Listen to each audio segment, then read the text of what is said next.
And let's have a look at the rollout of the renewables. We know what it's doing to Australia. What it's doing to Western Australia is particularly bad because they're wanting to build a whole stream of renewables in the wheat belt, which is one of the most productive areas in Western Australia, because the wheat belt happens to be on the line where they have the big transmission lines already for high tension power.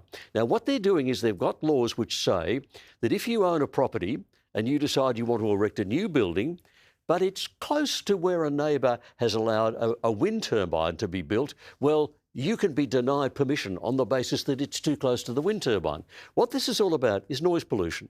The wind turbines do create noise pollution. They damage human health. So the worry is you'll build up a second house there for members of the family or for the shearers who come once a year or as a B&B or whatever.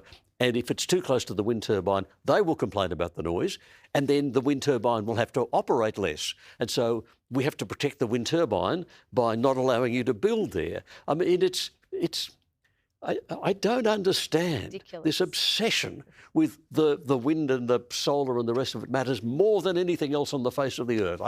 It beats me. But it's literally that the wind turbines and these wind farms are more important than homeowners and undermining home ownership and rights that you have when you own a property.